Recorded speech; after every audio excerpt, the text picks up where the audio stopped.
Now, this is a garden room we did a few months ago. Never got around to doing a video of it. So what we did here is to comply with all the relevant regulations for a temporary dwelling. It's not on a concrete base, so it cannot be confused with a permanent structure, so you don't need planning permission for it.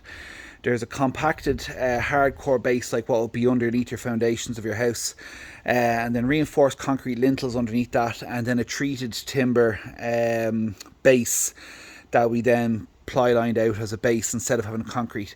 So we dug up all the soil and then built it back up to, so it's just a little bit higher than the garden, than the level of the garden, so you don't need to step up into it.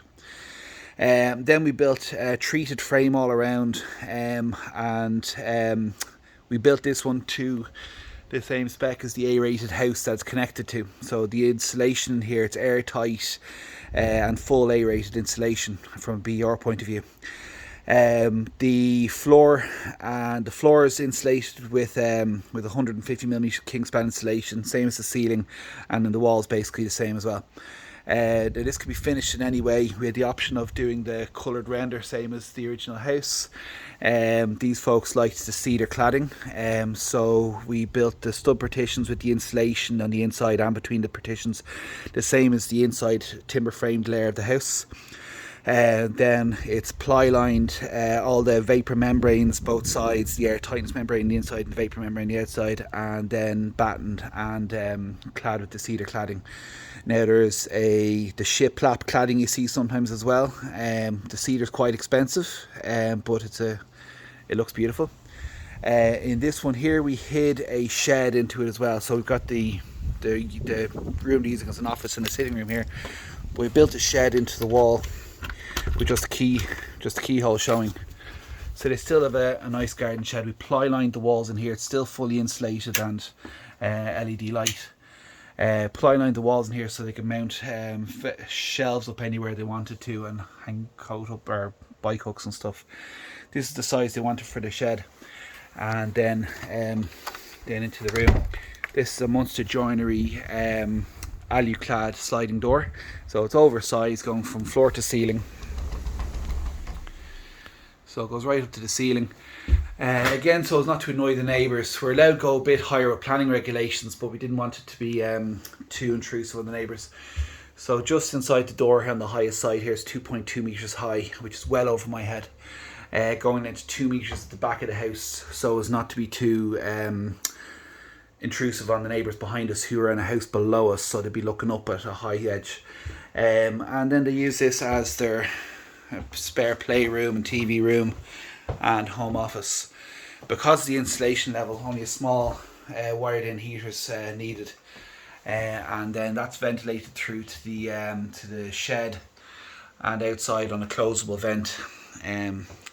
Seems ironic putting ventilation, big holes in the walls in an airtight space, but sure, you need ventilation unless you're going to have mechanical ventilation.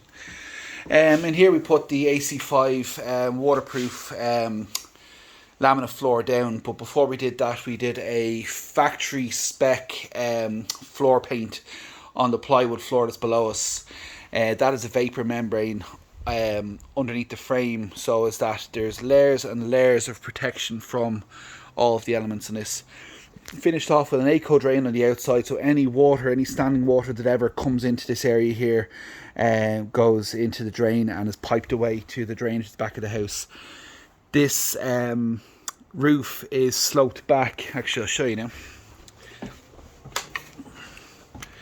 This roof is a fiberglass roof that we have this upstand all the way around, including across the back here, and there's an outlet down there with a 4-inch drain pipe coming off it and piped back to the house as well.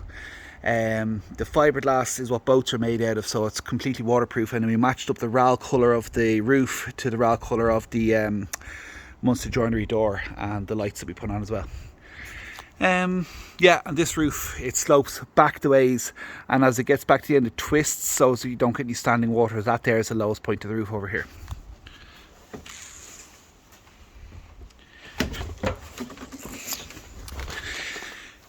Just fitted some spotlights in the soffit just to make it look pretty. The fact that we already have the wall lights kind of makes them useless, but sure, they look well. And we altered the garden to suit as well. So this border used to go all the way around, and so we just chopped that and modified it to suit and took up a couple of trees. The advantage of doing this compared to one of the online stockists, one of the bigger crowds, is that this is built right to the inch. Like, we could not have got closer to the walls each side or behind. And it's filling the space completely in a customized build. Our installation's better than anybody. Our electrical install is better than everybody. Yeah, there's market leading quality and construction and materials for less than the price of the of an equivalent sized product that you'd find if you googled garden rooms. That's us. This is College Square in Terenure. We've done a load of extensions, and so yeah, garden rooms is going to become a more popular thing now.